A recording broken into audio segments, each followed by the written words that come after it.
Hi guys, welcome to your channel Banwal Tutorials. Here I am Vikas Kumar Banwal. You are watching top 10 daily current affairs, which is very important for the all competitive examination, railway, especially railway group D, NTPC and state PCSC and also banking examination. So friends, let's see what are the current affairs before we know the some important news of our country, which is very important just because there is lot of knowledge to discuss with you.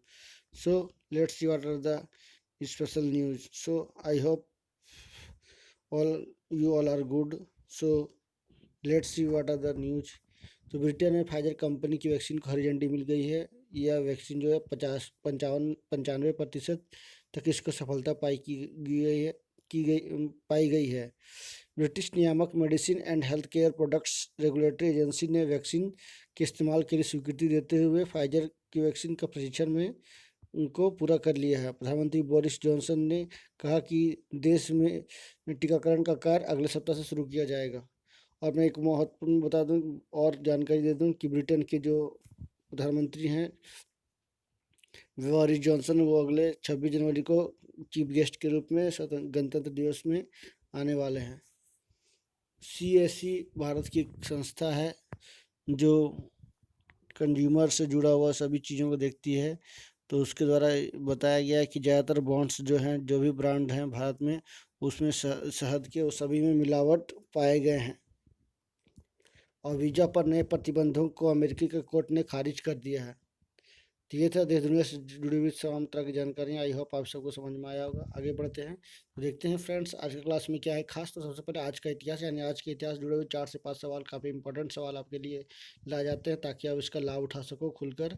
उसके बाद question of the day, यानी दिन प्रतिदिन जो भी घटनाएं घटती है उससे से एक महत्वपूर्ण सवाल और एक्सप्लेनेशन के साथ दी जाती है, जो काफ़ी अच्छी और इम्पोर्टेंट होती है एग्जाम के लिहाज से. उसका थॉट्स ऑफ द डे जो हमारे क्लास का गुरु है. उसके बाद अंत में विज्ञान से जुड़े हुए जानकारियाँ. उसके बाद और मैं कुछ महत्वपूर्ण टॉपिक पे डिस्कशन करूँगा. तो जानते हैं आज का इतिहास के बारे में क्या है आज का खास इम्पॉर्टेंट इतिहास. History today's history. आज ही के दिन वर्ष 1971 में पाकिस्तानी वायुसेना ने भारत के 11 हवाई ठिकाने पर हमला कर दिया था. भारतीय सेना के पराक्रम के चलते 15 दिसंबर को पाकिस्तानी सेनापति जनरल नियाजी ने युद्ध विराम की प्रार्थना की. 16 दिसंबर को हजारों सैनिकों ने आत्मसमर्पण बंद कर दिया. आज ही के दिन वर्ष 1992 में संयुक्त राष्ट्र महासभा की सिफारिश पर अंतर्राष्ट्रीय दिव्यांगता दिवस की शुरुआत हुई. यह दिवस अधिकारों के प्रोत्साहन, समाज व विकास के सभी क्षेत्रों में दिव्यांगों का कल्याण और जागरूकता बढ़ाने के उद्देश्य से मनाया जाता है. इस बार की थीम हर दिव्यांगता दिखती नहीं है यह बताया गया है. आज के दिन वर्ष 1884 में पूर्व राष्ट्रपति डॉक्टर राजेंद्र प्रसाद का जन्म बिहार में हुआ था. प्रारंभिक जीवन और पढ़ाई छपरा के जिला स्कूल में हुई थी. भारतीय राष्ट्रीय कांग्रेस के 3 बार अध्यक्ष रहे. 1946 में केंद्र की सरकार में खाद्य और कृषि मंत्री बने और आज़ाद भारत के पहले राष्ट्रपति बनाए गए. 28 फरवरी 1963 को पटना में उन्होंने आखिरी सांसें ली. तो डॉक्टर राजेंद्र प्रसाद के बारे में हम लोगों ने और विस्तार से जाना, और जो भी अंतर्राष्ट्रीय दिव्यांगता दिवस कब मनाया गया, इस सब के बारे में मैंने तमाम तरह की जानकारी देने की कोशिश की. आई होप सभी को समझ में आया होगा. नेक्स्ट देखते हैं क्वेश्चन ऑफ द डे. केंद्र सरकार के सबसे बड़े विधि अधिकारी अटॉर्नी जनरल के वेणुगोपाल ने महिलाओं के खिलाफ बढ़ती हिंसा की घटनाओं पर लगाम लगाने के लिए अदालतों पर महिला जजों की संख्या बढ़ाने की वकालत की है. उन्होंने कहा है कि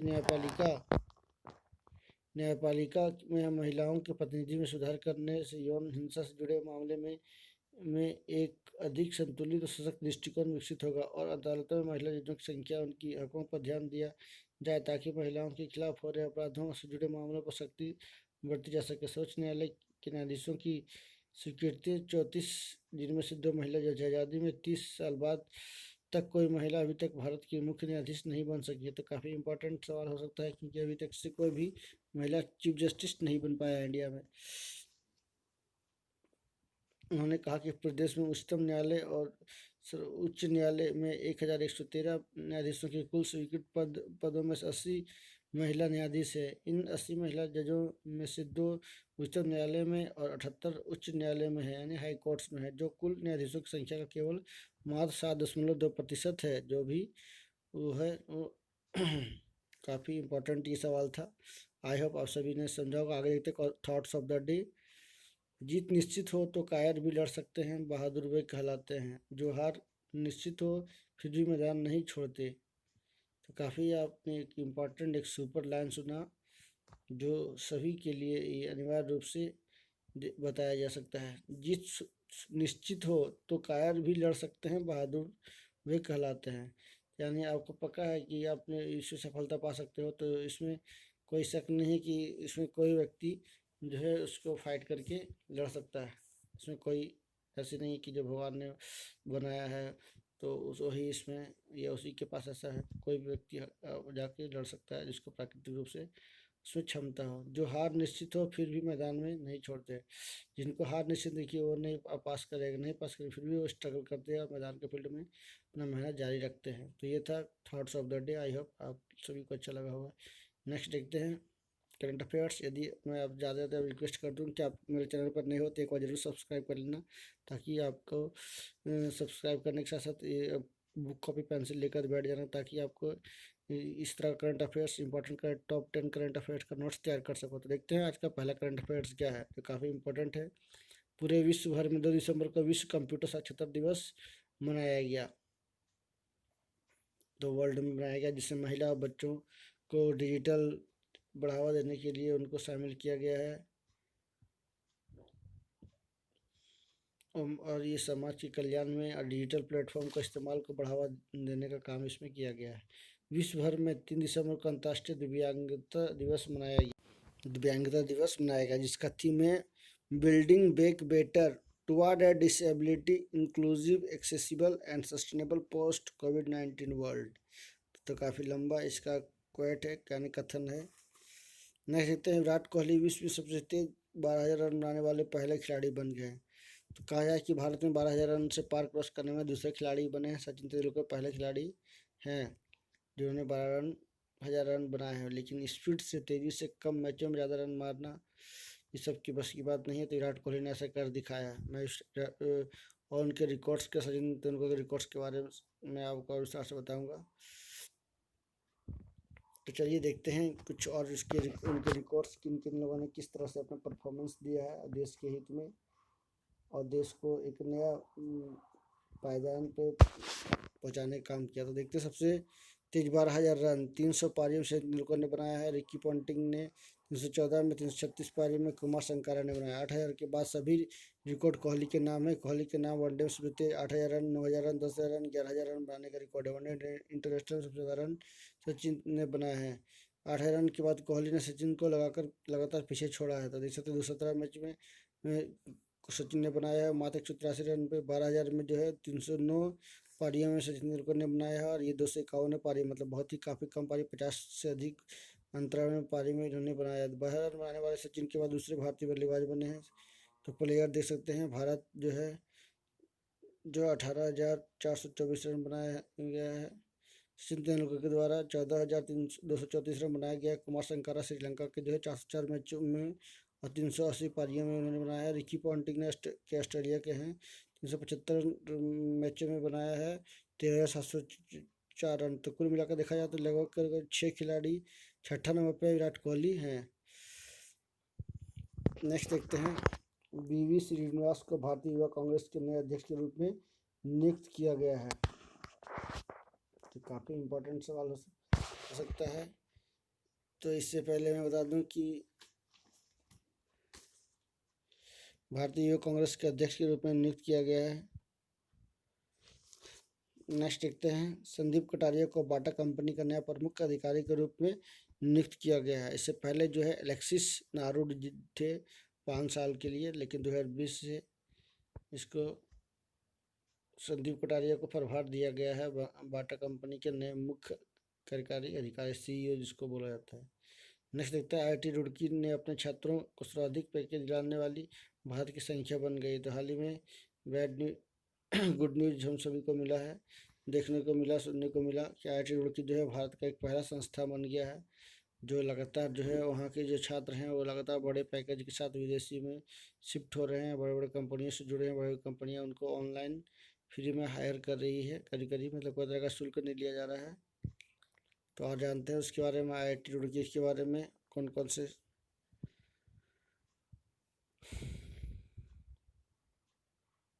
तो जॉब देने के मामले में माइक्रोसॉफ्ट सबसे आगे, अधिकतम पैकेज 1 करोड़ रुपया। तो माइक्रोसॉफ्ट का 1 करोड़ है। क्वालकॉम का 46 लाख 4,000 के आसपास है। वर्ल्ड क्वांट की जगह पर 39 लाख, लगभग 40 लाख। मॉर्गन स्टैनली के पास लगभग 37 लाख। उबर के पास लगभग 35 लाख के आसपास हैं। IIT दिल्ली सबसे आगे है। IIT दिल्ली में लगभग 300 छात्रों को 1 करोड़ का पैकेज अधिकतम राशि दी गई है। किंतु देखा जाए तो पानीफल के लिए में तो IIT रुड़की के लिए 272 छात्र शामिल हुए, जिसमें से 1,48,000 अधिकतम सालाना पैकेज के साथ उनको शामिल किया गया है। तो IIT दिल्ली, IIT रुड़की और IIT कानपुर के जो है, और IIT मुंबई, ये 4 जो है IIT हैं, जो ऐसे हैं जो लोगों को रोजगार अभी भी दे रहे हैं, गैर आदिवासियों को, आदिवासियों को। तो देख सकते हैं जॉब देने के मामले माइक्रोसॉफ्ट सबसे आगे है। माइक्रोसॉफ्ट ने लगभग 1 करोड़ दिया है। क्वालकॉम ने 40 लाख।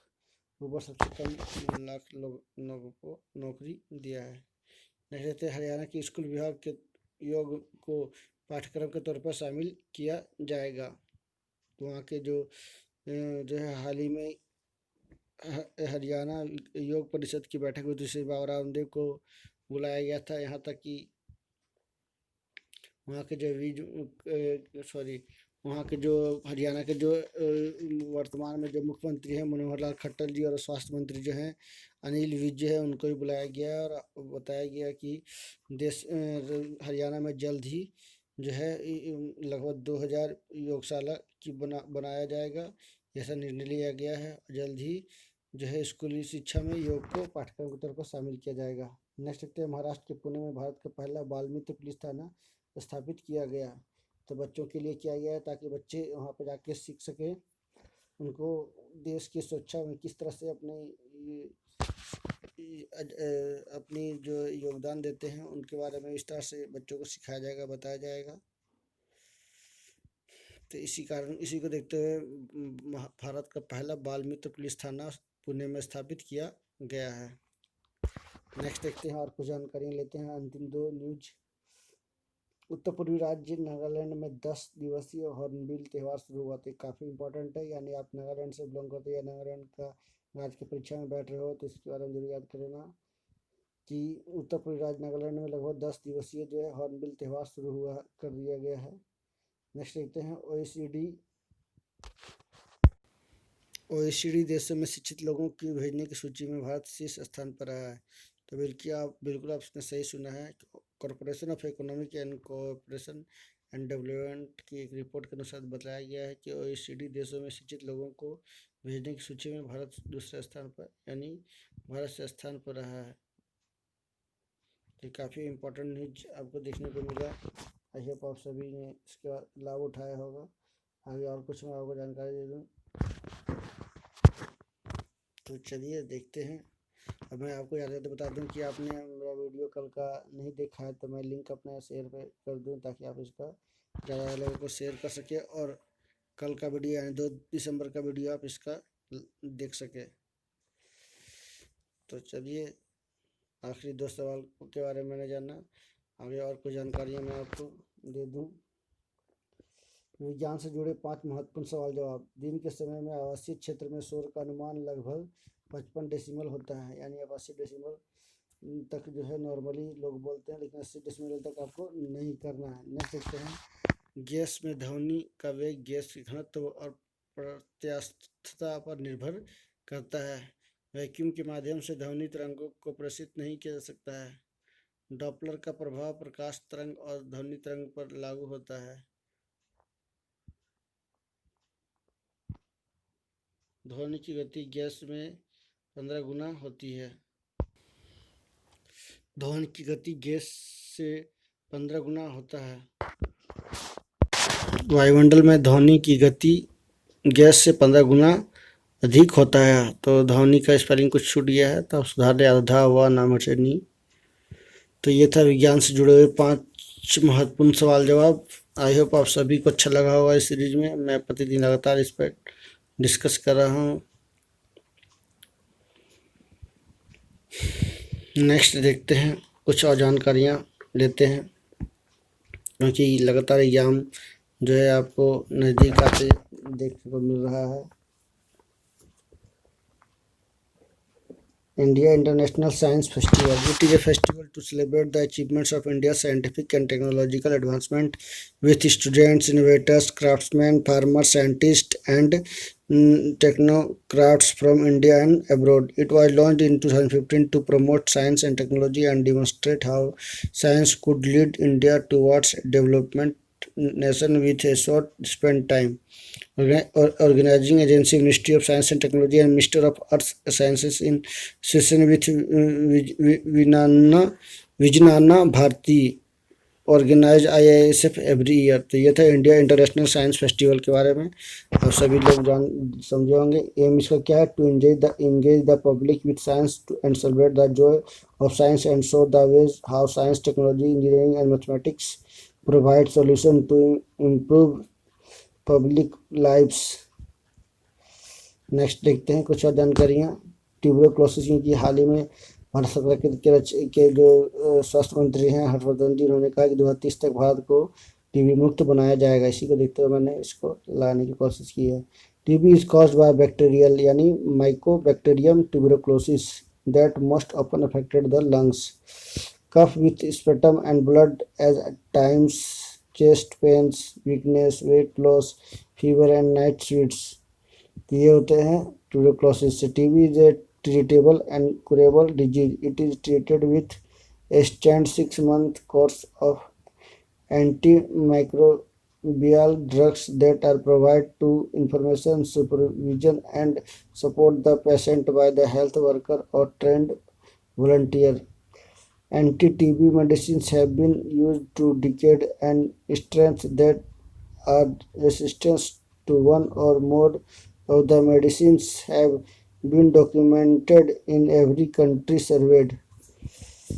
तो ये था टीबी के बारे में। आई होप आप सभी को समझ में आएगा। आज क्लास में मैं इतना ही लेता हूँ। नेक्स्ट क्लास का फिर मिलूंगा, तब तक की नमस्कार, सबक है। ज़्यादा ज़्यादा मैं बोलना चाहूँगा कि आप यदि मेरे चैनल पर नए हो तो एक बार जरूर सब्सक्राइब करना, ताकि आपको मोस्ट इम्पॉर्टेंट वीडियो का लिंक मिल सके, और एक बार जरूर सब्सक्राइब करना ताकि आपको जानकारियाँ इकट्ठा हो सके सबसे पहले, और प्रेस आइकन दबाना ना भूलना ताकि ऑल काइंड्स ऑफ वीडियो आपको मिल सके, सबसे पहले आप पहुँच सके। Thank you very much for watching. Thank you.